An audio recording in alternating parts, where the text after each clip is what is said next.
Hi, everyone. It's Cynthia. Welcome to the God Place. It's Tuesday, so we have our friend Victoria Reynolds here with us today. I love to talk with Victoria. I just love the stuff that comes out of her. She's very tuned in. So before we start our conversation, I'd like to talk about something that I've known for a long time, but I don't completely understand. And I believe that Victoria is going to give us insight on this. Einstein said there's no such thing as coincidence. And I love that. That's just God. He said that's God being anonymous. Now, the other thing that Einstein said is that we're in parallel timelines, that there's no such thing as time. Now, we as human beings, we understand a 3D world, the now, the past, and the present. And we also understand here, there, and the space in between. So we're very, very 3D. But essentially, our true essence is much, much higher than that. And I think the game of life is discovering that part of us that is multidimensional, that is one with God, which is peace, love, joy, and vibrates in that energy. That's what we really are. But we're 3D beings trying to figure that out. So Victoria and I were just talking about how there are different timelines. And right now we are aware of two timelines happening at the same time. So Victoria, why don't you explain to our friends what that means? Because right now, one thing that we need to understand is that there are predictions being made all the time. And then when they don't work out, we get very, very disappointed. But maybe in another timeline, they are happening the way that they say they're happening. Why don't you take it from here, Victoria, and explain this to our listeners? Timelines are really interesting. They're really kind of difficult to grasp because they're not, for starters, they're not really lines. Right. As we know, time is a construct that was created as a way of measuring. It's a way of making sense of our reality. So it's a concept that was created for measuring this human experience. So time is actually a field, not a line. That's my understanding. It's an energetic field. And we have our individual timelines and we have collective timelines. And there can be many of them existing at the same time.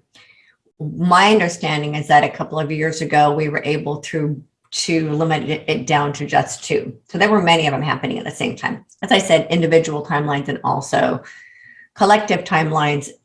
One of the things that's interesting is that I was told that when CERN started up in 2012, that CERN created a bunch of new timelines. Okay. So, and I actually interviewed someone I had a conversation with someone a couple of years ago who has been to other timelines. There are other timelines where Armageddon did happen and humanity was completely wiped out. Yes. So we've managed in this timeline to avoid that, right? And so we're now down to these two timelines. I call them the ascension timeline and the descension timeline. Add your label to it. The ascension timeline is the betterment of humanity, the new earth, golden age, sovereignty, 5D, heaven on earth timeline. The other timeline, which is almost, they look like mirror images of each other, which is why they're really, really hard for people to recognize. Right. Because they look on the surface very similar. The descension timeline uses a lot of the same terminology. It knows how to use our loving language to make it look like what I call fear disguised as love. So that's why they're using terms like if you really love humanity, you'll do this. If you don't do it, then you really don't care about other people. So you see how they're using words, and one of the ways to be able to recognize it is that if they use the terms if then. There's a condition attached to it. Conditions are fear-based. So it's a really, when you start looking at conditions, then it's a lot easier to start to decipher the difference between the two, because love is unconditional, fear is conditional. So it's a really quick and easy way to be able to decipher the difference.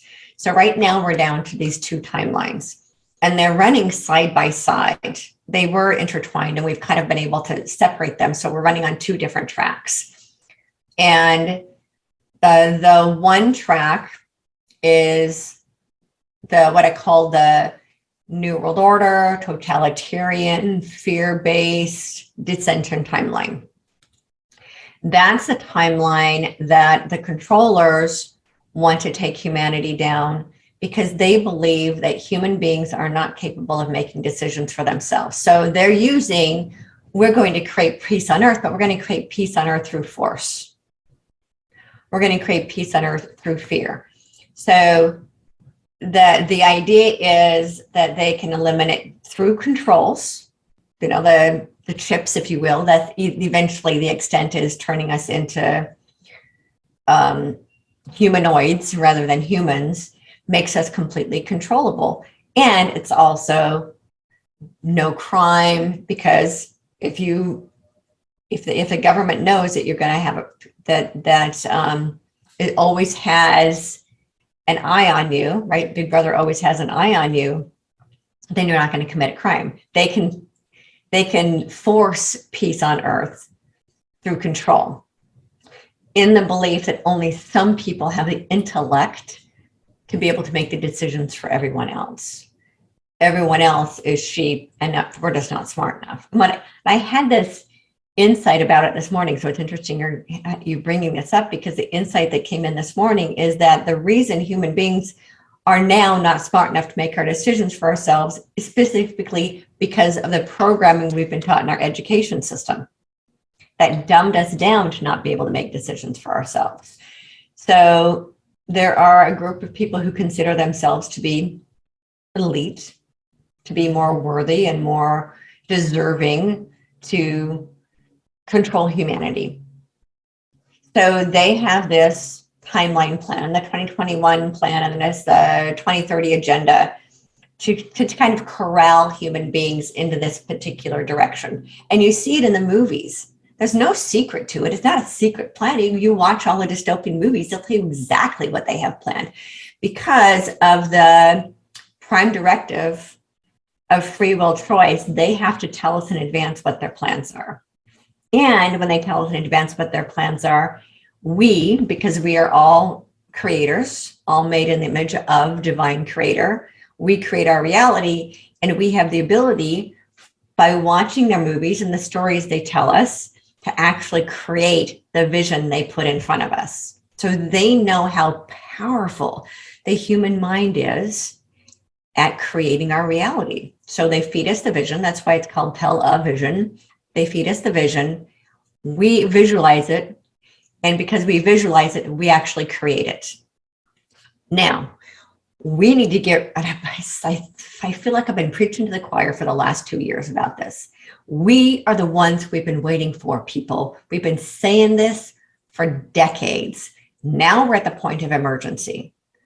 We are the ones who are going to save humanity from this collective dark night of the soul, from this collective dissension of reality. Now, it's not about saving humanity, because we all have to work together as one humanity. We have to bridge the divide between the supposed different groups and all come together in one place of love that says, hey, we're not going to allow this to be the reality. When enough of us get together and create a new vision, stop buying into the vision they're trying to feed us through this dissension reality, we create a new vision of what we know is possible. This is the other timeline that they're trying to hide from us, because they lose all their control in this other timeline. I've been shown this other timeline. I just finally finished writing my book, Metatron's Cube, where Metatron shows me, he is the scribe of Earth, the scribe of God. He's showing me what the future looks like. This other timeline is a timeline where all of us have our own sovereignty. All of us make our own decisions, and we have peace on earth because When we are in our heart space and we make our decisions from love rather than fear, it's impossible to harm another being. It's absolutely impossible. Peace on earth exists because we have absolutely no interest in anything that is not that. And that reality is what we call the heaven on earth reality, the new earth reality, 5D, ascension, peace and freedom. Again, pick a label. It's where we ascend into this new reality that is 100% based in love. All choices are based in love. The other reality that's trying to be created is all based entirely in fear, where love ceases to exist. And it's all fear-based. Right now, the reality we're in is primarily fear-based, but love still exists, and love is still trying to fight for its right in this existence. And a lot of us know that, and we're going into our heart space, and we are keeping love alive in our hearts so that we don't get completely sucked into this 100% fear-based reality that they're attempting to take us down there. Literally, everything that's been happening on the planet the last 2 years is attacking the heart. Right? The V and V, if you will, attack the heart specifically, so that our hearts don't work properly, so that we can't create this love-based reality. We have to stay out of fear, and we have to stay in loving the divine love, the infinite love, the unconditional, pure love of source, knowing that we are actually anchoring that inside our own hearts. We are the light of God in every one of us. When enough of us remember that, we will envision and we will create this other timeline that is wanting to emerge inside every single one of us. Yes, each of us have our own unique timeline, and we also have a collective timeline. Collectively, we choose which one of those we are going to take. So if you think about time as an energetic field rather than a line, you kind of see how it's plot point here, here, here, here, here, here, here, here, here, here, here. It's not a line. It's like this, right? This happens, then any number of other things can happen. And then any number of other things can happen from that. There are 8 billion of us, nearly 8 billion of us. Every single thought we have, every action, every belief is affecting how time plays out in our reality. It's not a line. It is an experience being experienced by close to 8 billion of us.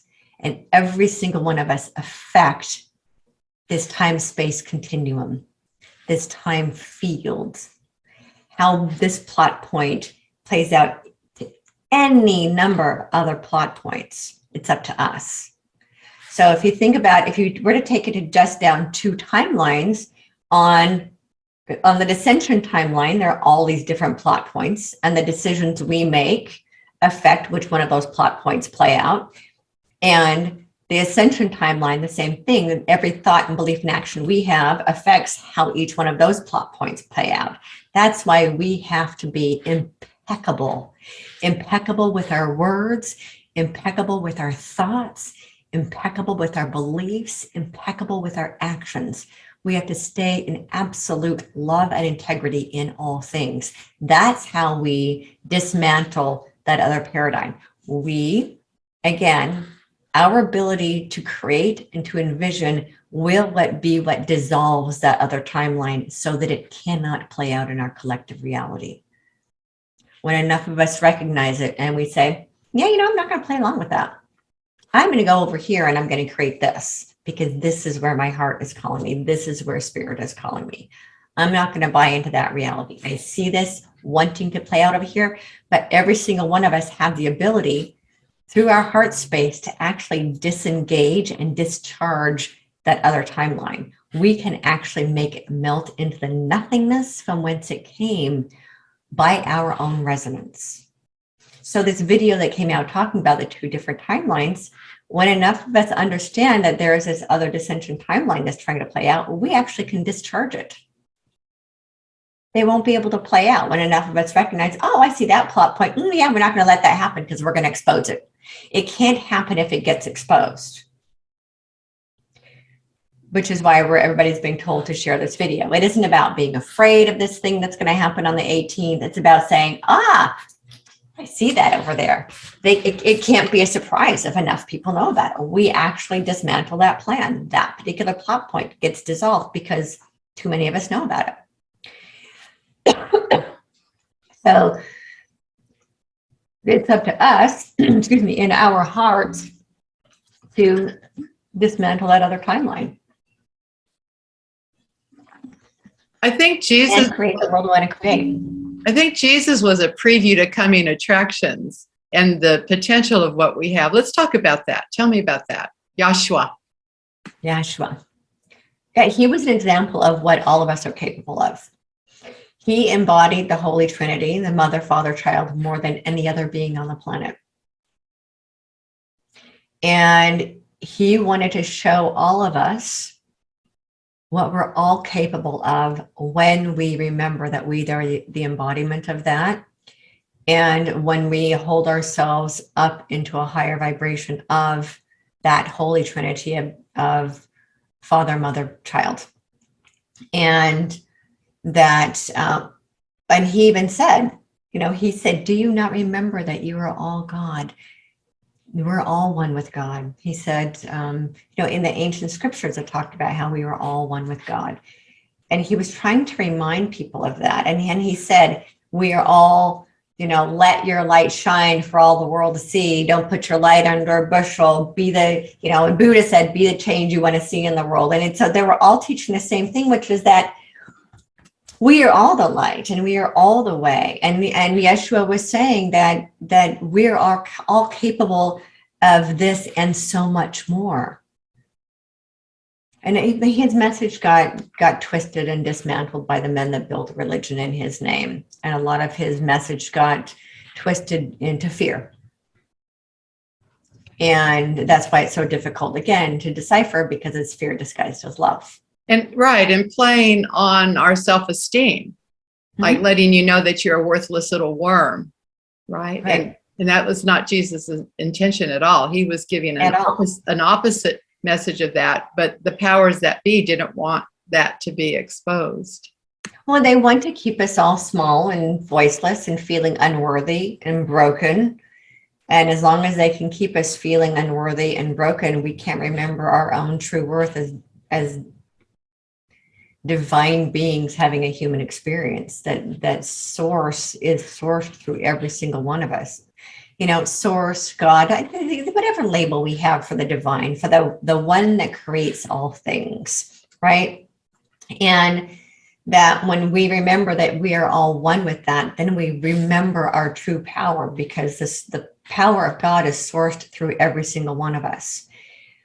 But as long as they can keep us small and disempowered and forgetting our true source, and keeping us disconnected from the divine, which is what a lot of our religions do, is they actually create this veil of separation between our selves and our higher selves, our spiritual selves, our higher dimensional beings, a part of us that's connected straight with the divine, that our religions actually create that veil of separation. And the veil is actually an illusion. It's fear. And as soon as we start to recognize that love, and we carry that love within ourselves, that illusion of separation starts to melt. And it's interesting, the visual I was getting about a week ago is that the veil has been pierced. That's why so many people are starting to wake up and see what's really happening in the world. And what I started seeing is a veil being shredded, and then a couple of days ago of it being burned so that it can never be recreated. It's being burned up. So humanity is going to be experiencing this baptism by fire because the veil is being burned up. So this is not going to be easy for humanity to experience. But what it's doing is it's activating the fire within our hearts too, which isn't a bad thing. But the baptism by fire means that every person on earth is going to see the corruption that's been playing out. And that's going to be really, really painful for people to understand. Absolutely. Yeah. Absolutely. And fire opens up the seeds of new possibilities. It is a tool for transformation when we understand what it's capable of. And what's interesting, I'm remembering all of a sudden one of the prophecies I grew up with was that Earth would be turned to a sea of glass. And it's interesting. I grew up with like every prophecy under the sun. I can just like count them off. So speaking of which, so one of the prophecies that I grew up with, speaking of this video, this April 18th video, one of the other prophecies I grew up with was that China would invade the West Coast and Russia would invade the East Coast, and that there would be an invasion from the South. Wow. Okay. And then of the United States, okay. Yes, specifically the United States under attack. So for me, when I was looking at all this a couple of years ago, I was like, oh, okay, this kind of makes sense on an energetic. So the invasion from the South is what's been happening on our southern border. Right. Of just people flooding our country. Mm-hmm. And to the degree that it can't be stopped. We have an invasion going on. The Russian invasion has to do with our technology. Right. And the Chinese invasion has to do with our economy. Okay. So we're experiencing it. Right. It's just more on a metaphysical level, so a lot of people don't recognize it. We're in the middle of World War III right now. It's an information war. It's a battle that's going on within the human hearts. So it's not as obvious because there aren't guns and weapons and missiles and shooting and all that stuff. Although the contrast that Dissension Timeline is trying to turn it into a physical war. Mm-hmm. When enough of us understand that that does not have to be the case, mm-hmm. we can de-energize it. Right. So the other prophecy I was just seeing is one that I grew up with, being told that the earth would be turned to a sea of glass, which I find really interesting for two reasons. One, those of us in the spiritual community have been saying for a while that the planet is becoming a crystalline planet rather than carbon-based. Her body is actually changing to being crystalline-based. All of us, human beings and all life on Earth, we're actually shifting from carbon to crystalline as well. That's why so many people are feeling these ascension symptoms or the ascension flu and headaches and back pains and things like that. It's because we are actually changing. Our light bodies are being activated. Our multidimensional bodies are being activated, which is really uncomfortable for the physical vessel, which is carbon-based, but it's because we are shifting to crystalline-based. And inactive DNA is being activated. Our spiritual gifts are being activated. Right. These gamma waves are coming in and they're activating our dormant DNA. What science calls junk DNA is actually inactive divine human DNA. Isn't that, I always think in terms of music. And mm-hmm. there was a song, we are stardust, we are golden, we mm-hmm. are billion-year-old carbon. Mm-hmm. And we've got to get ourselves back to the garden.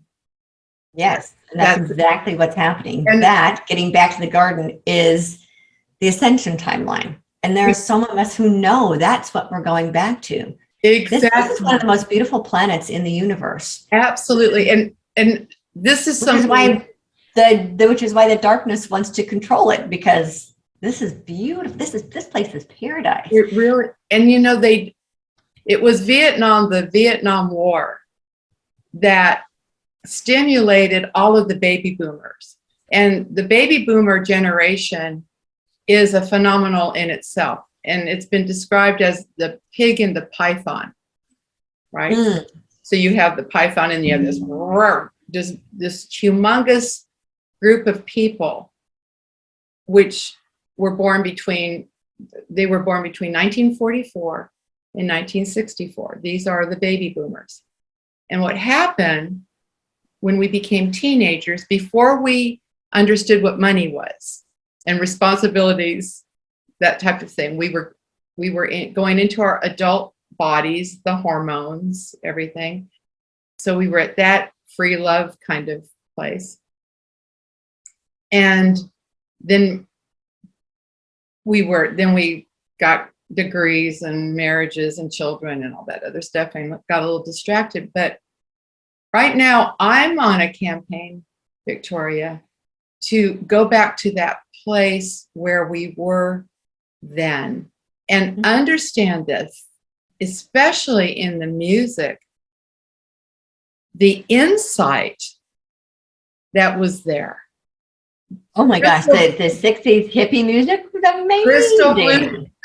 Crystal Blue Persuasion, Come Together, Bob Dylan's music, The Times They Are Changing. This was all poetry.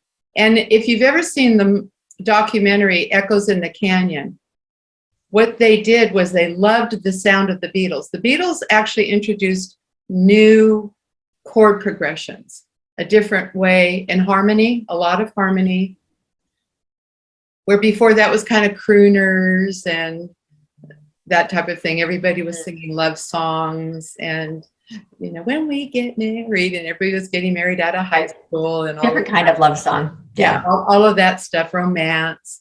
Then the music that we had, a little bit of protest, but the real poetic songs I appreciate them even more now. Back then I used to just sing them. But now, looking back, we were so on the right track. Mm-hmm. And there were the poets and the artists and the songwriters were getting this amazing insight. And so seeing everything that's happening right now, Victoria, I'm understanding that the cabal or the darkness or the enemy, whatever you want to call that other energy, they went, look what's happening. They're promoting peace and love. Okay, let's get in there with them, but let's make them angry at the soldiers who are coming back. Mm-hmm. Let's make them angry at them. Those kids that got drafted and thought they were fighting for their country and went through hell and then came home to spitting and degradation and PTSD like never before. Yep. And so they introduced hell. They put hell, a huge hell turd, right in the middle of the peace and love movement, which was actually stimulated by the Vietnam War. Because so that's pretty. As you know, you've heard me say before that there's a catalyst that causes an awakening, right? Right. A lot of times war can be a catalyst that wakes people up. Right. In that case, what happened, my understanding is in 1963, might have been 62. I hear 63. Some people say 62. I heard 60. That's when love came back to the planet. So love was starting to wake up the hearts of humanity. That's when those who were in the contrast went on defense. They went, oh my gosh, love's come back to the planet. So the earth herself sent out a call for help about 50 years ago. Mm-hmm. That this place is getting too dark. I need help. So love came back to the planet. I mean, that was always part of the plan anyway. Right. It just kept getting. This was prophesied 2,000 years ago that heaven on earth would come back to the planet. So nothing is ever just one thing. So love came back to the planet, started flooding back in the early 60s. Then the people who work in the contrast, or the beings who work in the contrast, went on defense. What they do and what they found is incredibly effective when they want to control humanity is to make each other the enemies so they can stay invisible. So they took these kids and they made each other the enemies so that they could stay invisible back here and continue to run the fear-based show. And then they got into the music and they started feeding darkness into the music and changing the frequencies of the music and changing the words of the music. And they got into the music and they created, because they controlled the music industry after that, only people who created dark music were allowed to get music contracts. That's why the music now is so dark. Oh, yeah. I mean, until the last couple of years, we're now, so their technologies are always backfiring on them. Mm-hmm. always. Right. Because human beings, right? Well, human beings are creators. You cannot stifle human creativity. That's what they're trying to do right now with some of the stuff that's being in our food and stuff like that. Right. Is to dumb down our ability to create. Because we are creators. That is what we do. That's why communism can't last, because human beings in here, we are creators, and we and have such a desire for freedom that we can't be corralled.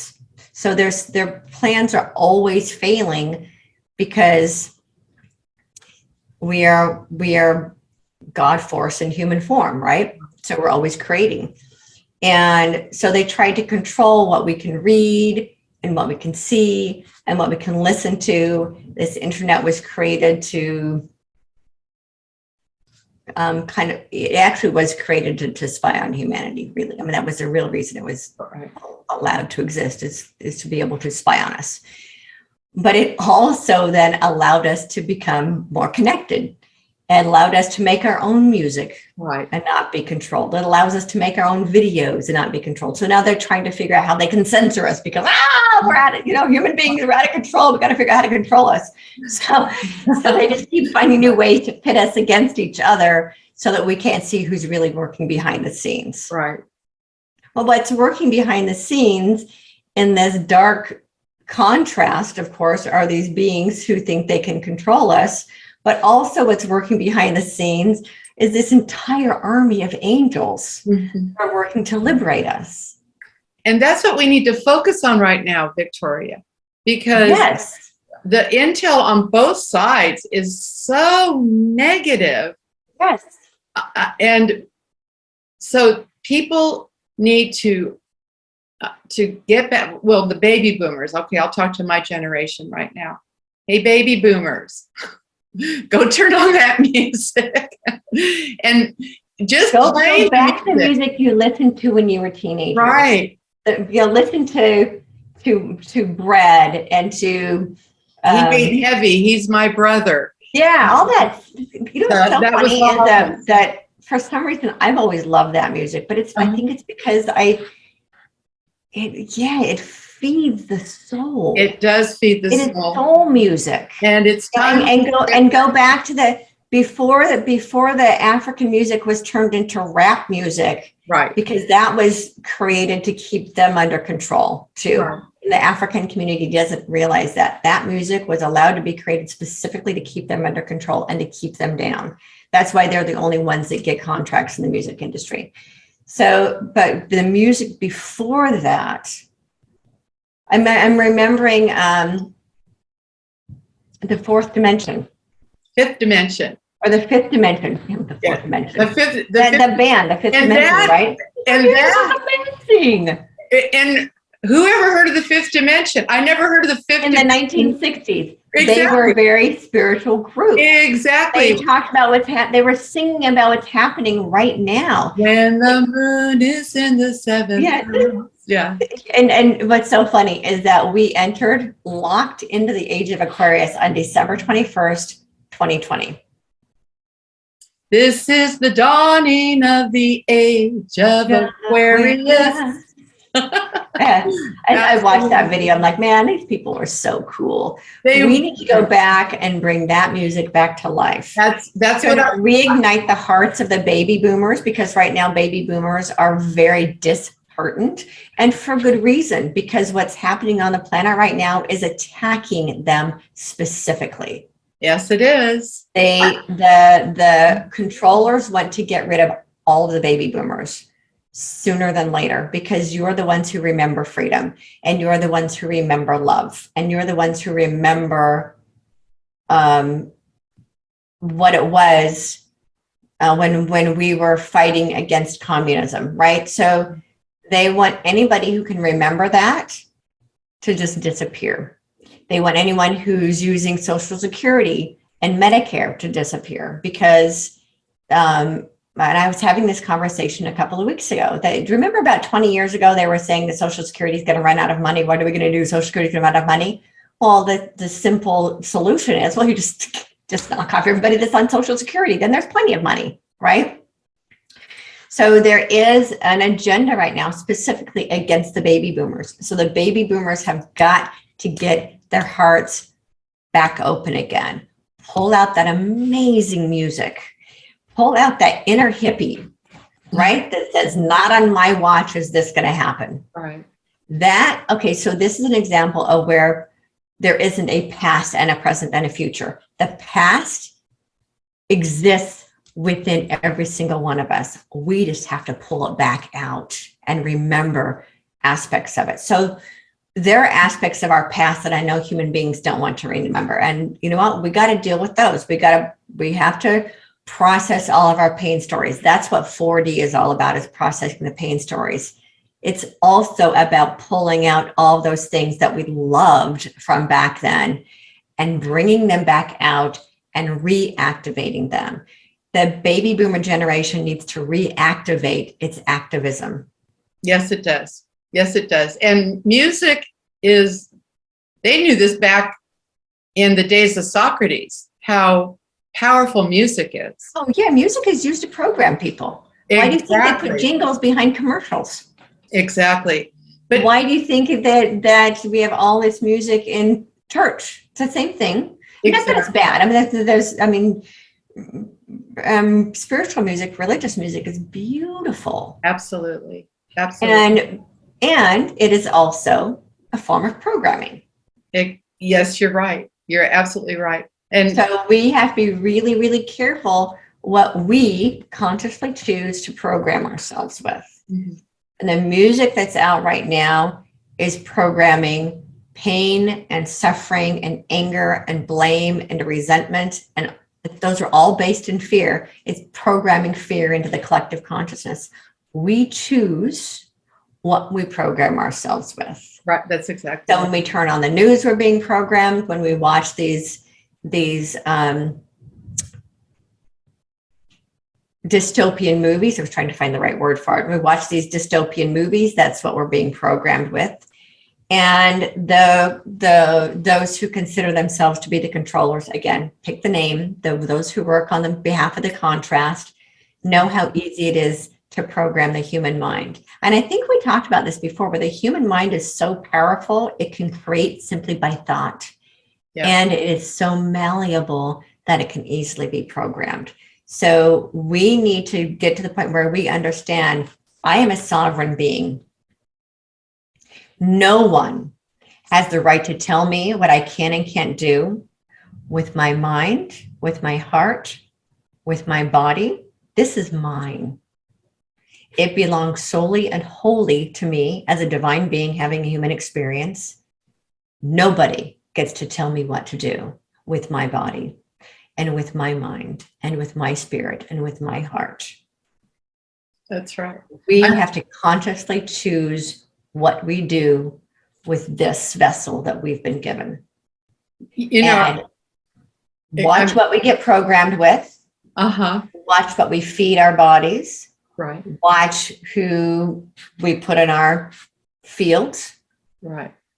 Right. We have to learn to go back and take ownership of our sovereign vessel.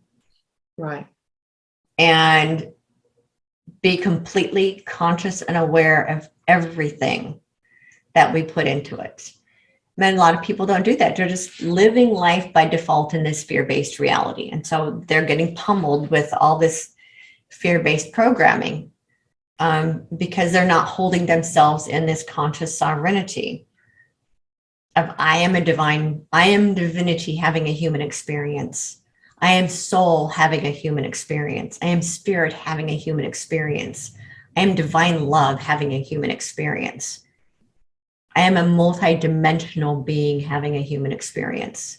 And nobody gets to tell me what my experience is or has the right to manipulate my experience. That's right. That's right. We got to remember that.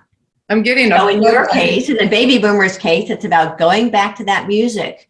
Going back to that music when love was coming back to the planet, and the love bugs and the love buses and the music and that and all that whole, we got to get it together. We got to unify, and we're here to be the change in the world, and we're going to end war. And peace, love, peace, not war, love, and reignite that in your hearts. Exactly.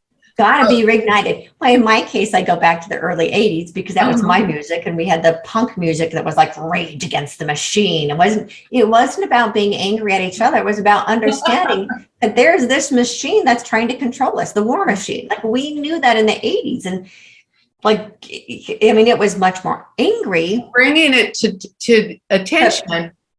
Yeah. It was this is what we've been talking about. When you bring that to attention, then you make it real, and then it grows. Yes. It grows. You got to go back to your idealistic thinking or idealistic music.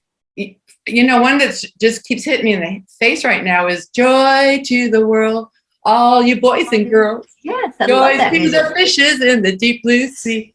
And then when you sing that in unity, that is incredibly powerful.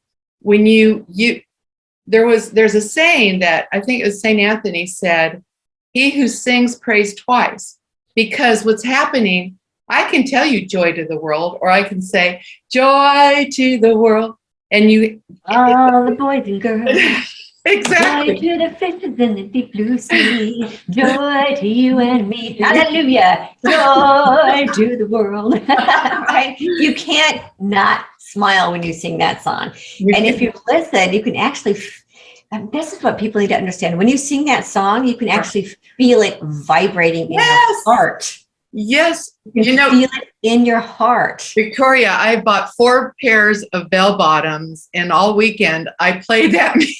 We need to have a revival. Oh my gosh, we need a revival. Oh no, I'm working on that. Like a Woodstock revival, right? I'm working on it right now. Yeah, and because music is so powerful, and I'm actually writing songs like those songs from back in the 60s. I'm actually the Spirit's been giving me these songs. It's funny, isn't it, that when Spirit speaks through you, or when you understand how to be a conduit to the love energy, to God, like you do when you're speaking, when I'm writing, when you're writing, and when you're teaching, that comes to me musically. And when it happens, it's like, phew, and I'll sit at the piano, and it's written within 15, 20 minutes. Yeah, that's what they call a spiritual download. You just download it differently. And mine comes musically. And I'm so passionate about that right now, because baby boomers are still in charge of at least economy. And the way we know that is look at the commercials that are on television. Depends. Lots of medicine. Viagra. Right. Oh, exactly. All of these commercials cater to the baby boomers. So baby boomers are still in charge of our economy in so many ways, because young people are living with their parents, and still. Right. So here's the thing that I was just getting. The baby boomers need to reactivate that inner hippie, right? And remember, not on our watch. Because here's the thing I was trying to explain to my daughter. My daughter's my kids are Gen Z. Okay. They're being told that the baby boomers are the reason the planet's the mess that it is. She said and this is what they say. Every generation leaves a huge mess. Listen. And they have a point. Every generation leaves a mess for the next generation to clear up. If you go back to your hippie, when you were a teenager, you were saying the same thing. The older generation leaves a mess for us to clean up. So that's what they're saying. The baby boomer generation made a mess that now the kids have to clean up. And what I told my daughter, I said, not this time. I said, this time we are going to clean up the mess, and we're going to leave the world a better place. We're not going to stick you guys with our mess. The baby boomers have got to dig the hippie back out and understand they're the ones that have the money to be able to clean up the mess. Exactly. So that the kids, who are these incredible geniuses, have the ability to create the inventions and the changes that are going to make the new world. They have the ideas. They have the fresh new ideas. They don't have the money. The baby boomers and Gen X, they have the money. Right. We have to stop seeing each other as enemies. The Gen Z and the baby boomers are saying, "Oh, kids these days are blah blah blah blah," right?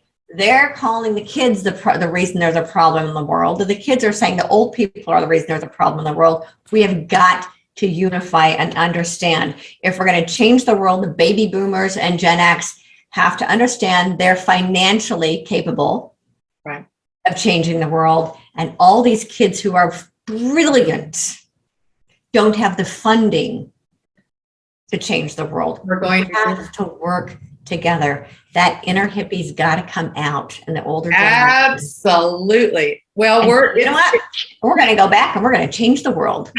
And get off your couches, turn off the televisions, crank up the music, turn the music on, start dancing in the streets. Woo. That's another song.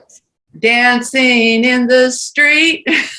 That's from the 80s. It's like the music that I was dancing to. Oh, well, all around the world. So we have to stop blaming each other. That's exactly what those who work in the contrast want. Those who work in the contrast want us blaming each other so that we are disempowered.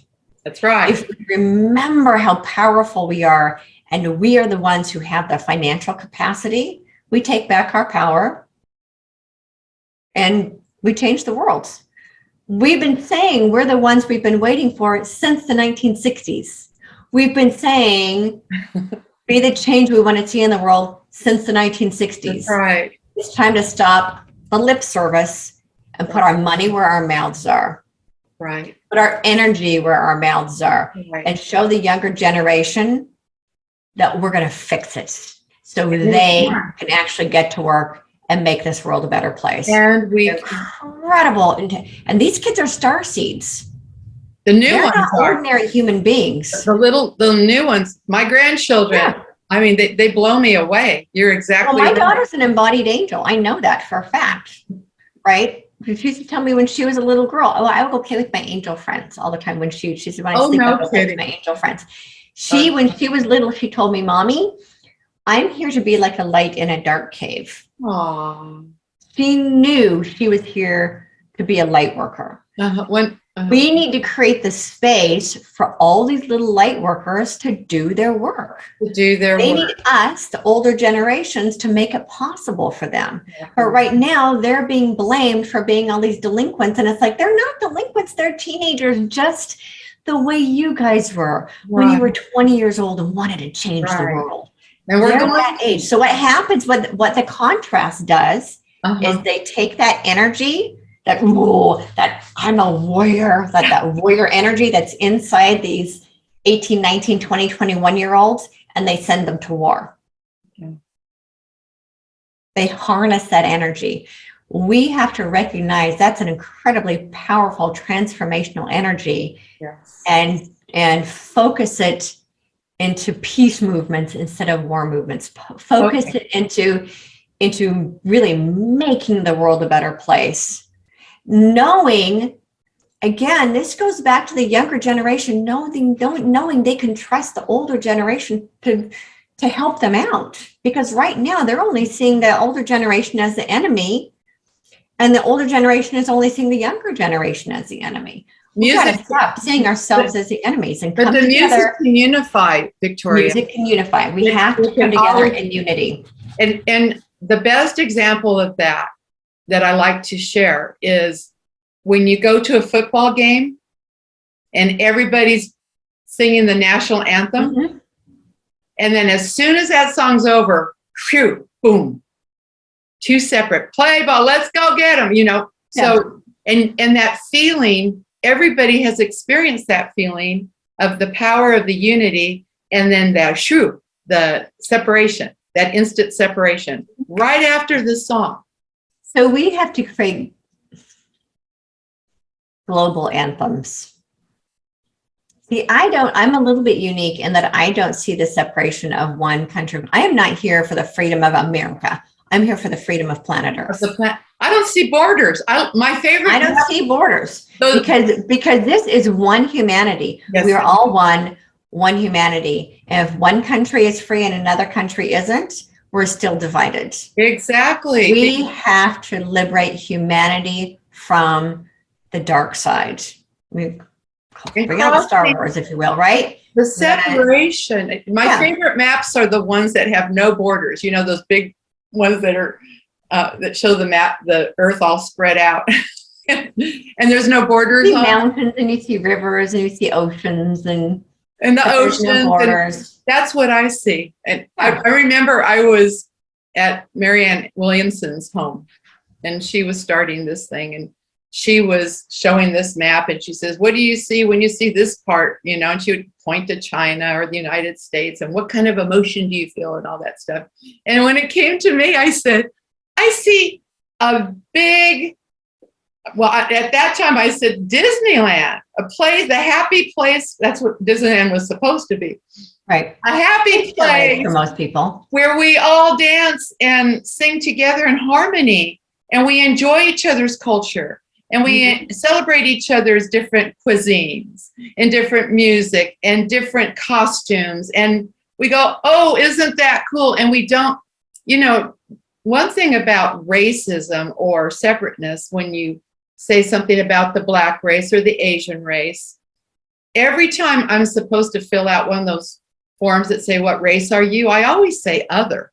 I'm not going to. And then type in and then put in human race. I do that. Yeah. Yeah. I've been doing that since the 70s. Yeah. I always put other.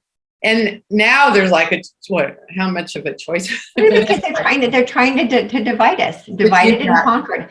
They create as many labels as you can possibly create to keep human beings divided and separated. Because if we unify, we can topple everything. And that terrifies the controllers. Well, when the ants all get together, we can bring down the ant bully, right? So they're terrified of us ever finding our true power. So the more labels and ways they can create to divide us and separate us and keep us fighting against each other, then they can play out their little game back here behind the scenes without us even knowing what they're doing, because we're so busy fighting amongst ourselves. And we have to stop falling for that. One thing, the narrative that was created to keep us fighting against exactly. God, I'm so excited right now. One thing that I told my dad, and something to remember, when people are saying, "Oh, don't say that, it's offensive to the Black race," or that's, we can't have the Chihuahua dog anymore at Taco Bell because that's offensive to the Mexican race or whatever. Well, what you're doing when you do that is you are amplifying the white race, because you're saying that there's something wrong with these other ones, and they can't help it. They were born Black or Hispanic. There is nothing wrong with being Black. Seriously. There is nothing wrong with that. But it's interesting. I asked my dad one time, well, all of this stuff was going on with Trump, and they all think he's so arrogant. I said, Dad, who said I'm the greatest? Do you remember who said I'm the greatest? And Daddy said, yeah, Muhammad Ali. And I said, right. Why did that not make anybody mad? And when Trump, I'm pumped up. That's where that came from. But when Trump says I'm the greatest, I did this and I'm the greatest, why does that make people angry? But it didn't make white man. Right. Yeah. It did not make anybody angry when Muhammad Ali said it, but it makes it because it's so obvious. Daddy said because he's Black. And I said, yes. And there's this attitude with society, when the truth is, in spiritual eyes, in the eyes of God, they are equal. We're all equal. We're all equal. Right. There is we're all equal. We are all beautiful light beings, spirits that are having this human experience. And you can either do it dancing in the light, or you can do it being buried in the darkness. And yeah, I was gonna say that grumbling in the darkness. yeah, no, Yeah. no. Yeah. And that's And there will come a time in this new reality we're creating, there will come a time when all those labels just cease to exist. absolutely. And we will all just see each other as we will all just recognize, the term namaste. It is such a beautiful term. Yes. What it means is the divine in me recognizes the divine in you. It is. That's it. It's it. And we will come a time when all those labels will cease to exist and we will all simply recognize each other as divinity having a human experience. And that's it.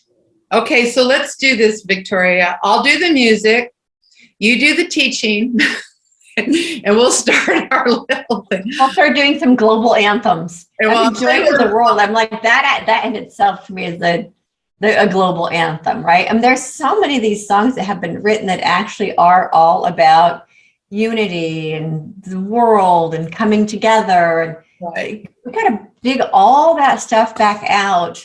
Well, I'm coming to Redondo. It's so funny. I'm seeing this dust off the LPs. Yeah. Well, I'm coming to Redondo in May.